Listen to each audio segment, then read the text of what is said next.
Welcome back. This time we're talking about Timeless, Season 1, Episode 15, Public Enemy Number 1, the penultimate episode of the show's first and hopefully not only season. Now, with the exception of an interesting trip back to the gangster days of the 1930s, during which we got to meet Elliot Ness and Al Capone, most of this episode was devoted to setting up the season finale, putting our heroes in their worst spot yet, with now all three wanted fugitives, and Rufus collapsing in the episode's final moments from blood loss due to a gunshot, setting up another nail-biting cliffhanger. But unlike this mid-season finale, we don't have to wait almost a month and a half. Instead, we only have to wait a few days. Now, I was pretty vocal in how I was dissatisfied with how that cliffhanger was resolved, with the show essentially resetting itself back to status quo. Now, where we were left off at this episode, however, I think so many lines have been crossed, I don't see any way that we can go back to a status quo and that this show can really get reset, with all of our heroes now being wanted by Rittenhouse and by virtue of them, the NSA, and Jaya being held essentially hostage by those same forces. Meanwhile, we learned what Flynn got out of Charvet in the previous episode, namely that the head honchos of Rittenhouse meet together every 25 years. And thanks to a little help from his new buddy Al Capone, he was able to interrogate/torture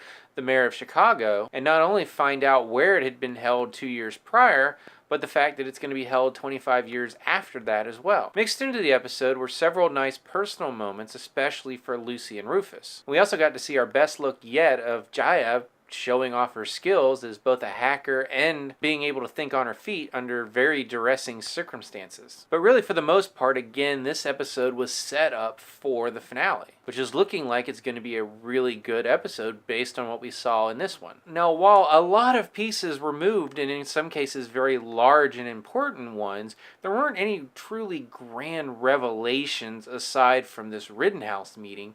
So instead of going through the questions, I'm going to kind of just touch on a few things that stuck out to me as I was watching the episode. I'm pretty much going to try to go in chronological order as those scenes happened in the episode, just so I can keep everything in my head straight as I'm trying to tell it to you. The first scene of the episode is Flynn, and he's in a church, and he ends up having this conversation with the priest, talking about how his wife was Catholic and how he had gone along with her to church every once in a while, but it was never something that was really important to him. And it's during this conversation where we really get to see some of the first doubts in Flynn. He has been very dogmatic in his pursuit of destroying Rittenhouse. And even when Emma urged him to destroy the time machine because its existence was more dangerous than Rittenhouse itself, he really only considered that for like a second. So really, this scene is the first time we get some prolonged doubts from him.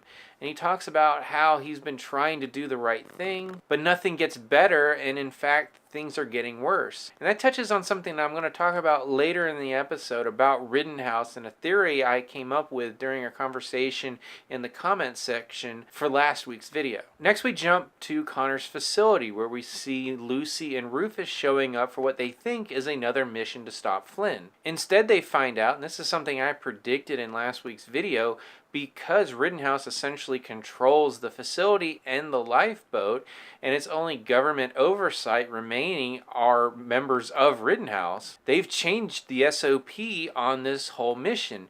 Instead of reacting to Flynn and stopping him from destroying the past, they're going to go on the offensive. Namely, they're going to pull a Terminator and go kill Flynn's mother. And as I said, this is something I sort of predicted, because if Rittenhouse does have this level of control now over the facility, there's no reason for them not to do this. But Lucy and Rufus have no interest in going along with this, and soon they hijack the time machine, tranquilize their new tactical commander, and take the time machine to the warehouse where Wyatt and Agent Christopher have been hiding. Rufus also leaves a present behind which scrambles all of the computer systems so they can no longer track the lifeboat, or at least until Connor can get the systems back up and running. And these acts, more than anything else in this episode, really kind of unhinge the status quo of this series. I mean, they could have moved forward at least for a little while, and they have, at least for 2 episodes now,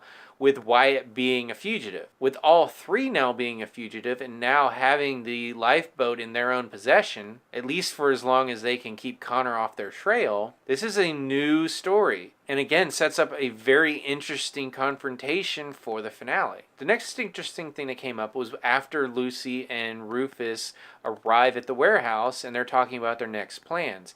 And Wyatt talks about how they need to go save Lucy's sister. And you can see that really touched her. And although there has been some tension between those two characters in a romantic sense, they really haven't played that up, and I'm glad they haven't, because Wyatt's main goal throughout this season has been to get his wife back. So it's a little sketchy to try to pair him up with anyone. I don't think they really have.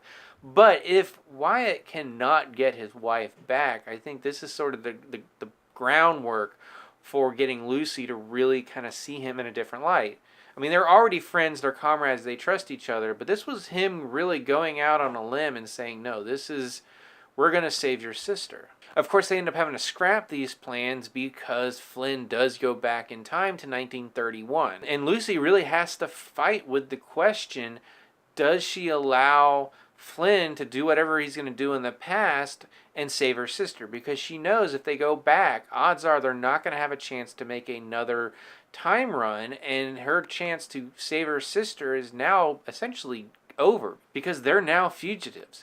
They're either going to be on the run or they're going to be in jail. There's not going to be a chance for her to save her sister now. And ultimately she has to decide to protect the past and the greater good, as it were, and not go back for her sister. Pretty much everything that happened in the past was very interesting. I liked the Elliot Ness character. I liked Al Capone. I liked the involvement of his brother. That was a storyline I really wasn't familiar with. I think back in the back corners of my mind, I think I remember reading that his brother was a prohibition agent, but I really didn't know much about him. So this was an interesting episode, and him ultimately having to kill his brother was an interesting parallel with how Lucy had to sort of sacrifice her sister to stop Flynn. Of course, before that happened, Flynn was able to get the information from the mayor that Rittenhouse had had this meeting 2 years before and would have another one in 1954. Of course, our heroes ultimately heard about the meeting during the ensuing melee, but there's essentially two targets for them, 1929 and 1954. Of course, before they can worry about either of those, they have to worry about the fact that Rufus has been shot and passed out, potentially trapping them in 1931.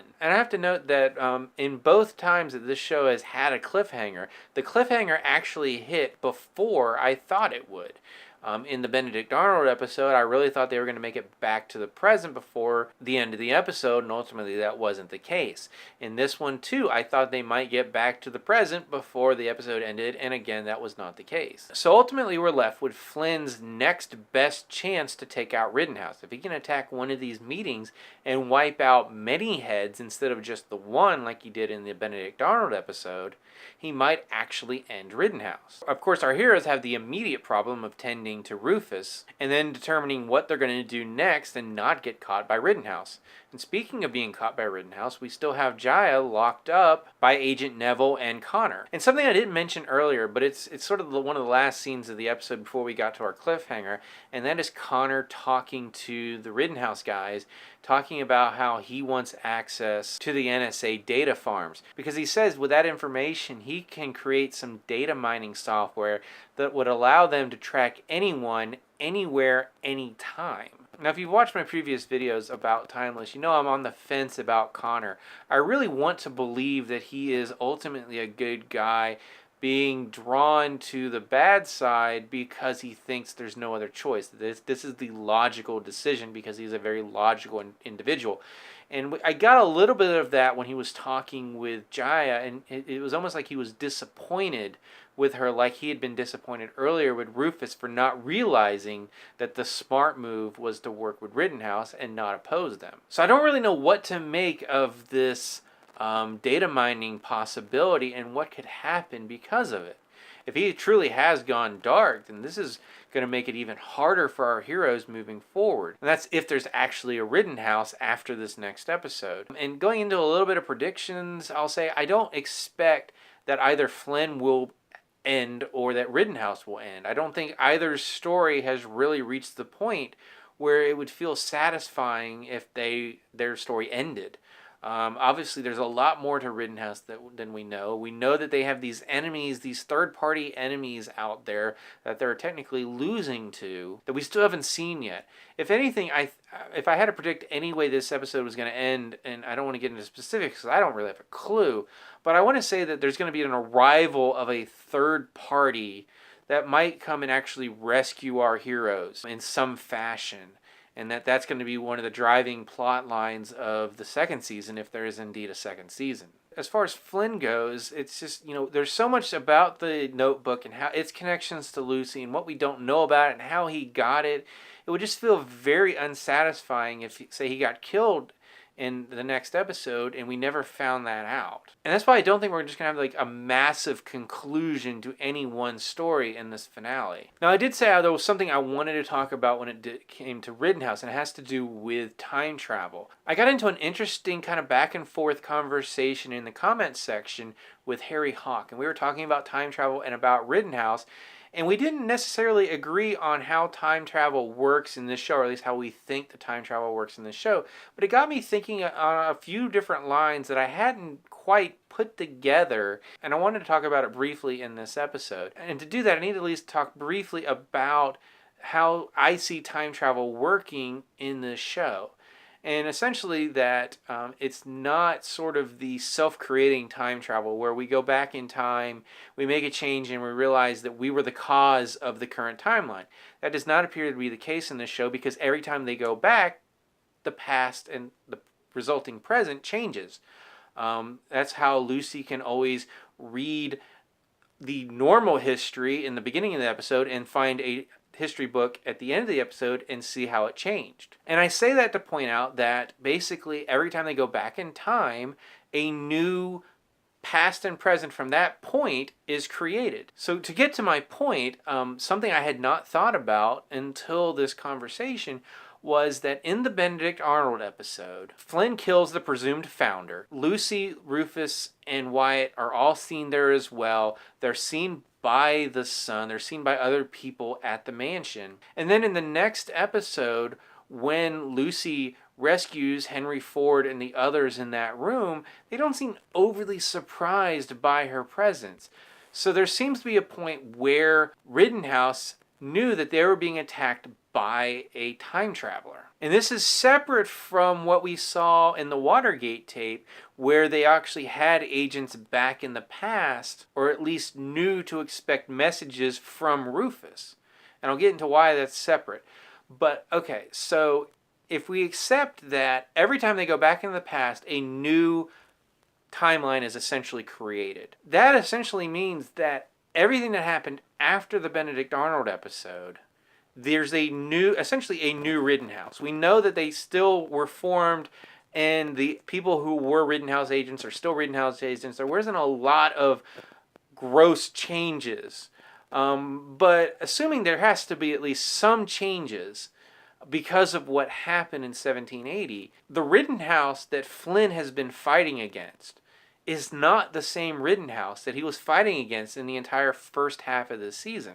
If for no other reason than that they have some awareness that they're being attacked, and they're being attacked by someone with potentially time travel capabilities. And since Flynn has had more conversations, most of them off screen, with Rittenhouse agents since that episode, I think that's why he said to the priest at the beginning of this episode that not only was he not helping things, but things were getting worse, because Rittenhouse is getting stronger because they know to fight against him, because he essentially warned them from their beginning that they were under attack. Now, what that's ultimately going to mean, we don't know, because we really still haven't seen what were any kind of major changes to Rittenhouse as an organization because of what happened in 1780. That's been kept under wraps, but I can't believe that nothing changed because of that. And if they are fighting against time travelers, then they know that, then the Rittenhouse agents of today know, especially her father, to not say anything. I mean, he didn't seem overly surprised when she admitted that she had met the founder and was essentially there when he was killed. Now, to get back to the Watergate tape episode, like I said, that episode is one of the only ones where there was direct evidence that Rittenhouse had some kind of knowledge that people were going back in the past. But I don't believe, because of what I've already explained, that that was a result of what happened in 1780. But that would mean that sometime prior to the start of the episode, Rittenhouse sent agents back, or at least sent information back to agents at that time to prepare for time travelers. And if I'm correct in that the events of 1780 happened in a very weird use of the term, linearly after that, then that could not have been a result of them trying to fight against Flynn, because those events had to have happened prior to Flynn beginning his campaign. And again, trying to get to my point, what I think this means is that in the early stages of this experiment, since Rittenhouse basically bankrolled it and was involved from the beginning, that they were trying to get information back. And what we're seeing is that they were trying to create the time machine to fight against their enemies. Again, I think are third-party agents that we don't know about yet. But to do that, they had to send someone back. We know it wasn't Anthony. We know it wasn't Rufus. That leaves Emma. And Emma's the character who seems to know the most about Rittenhouse's plans. And why would she know that much? Because in this theory I'm trying to get to, and I'm kind of a roundabout way, is that she was the pilot when Rittenhouse sent these agents back to set the groundwork for what we later found out to be their mission to basically wipe out all of their enemies throughout their history and solidify their control of the world. So that was a very roundabout way of getting to 2 points that I wanted to talk about that really didn't have a whole lot to do with this episode, but something I did want to talk about. As far as the finale goes, again, I'm looking forward to it. I really hope this show gets picked up, because I like these actors, I like the characters, I like these storylines. It keeps me coming back every week. So what did you think of Public Enemy #1? What are your theories for the finale? And what do you think about some of the ideas I posed at the end of the video talking about a new Rittenhouse, as well as Emma being the pilot for Rittenhouse's first time travel missions? As always, you can subscribe to my channel, check out some of my other reviews, and until next time, don't be disrespectful to your friends' sisters.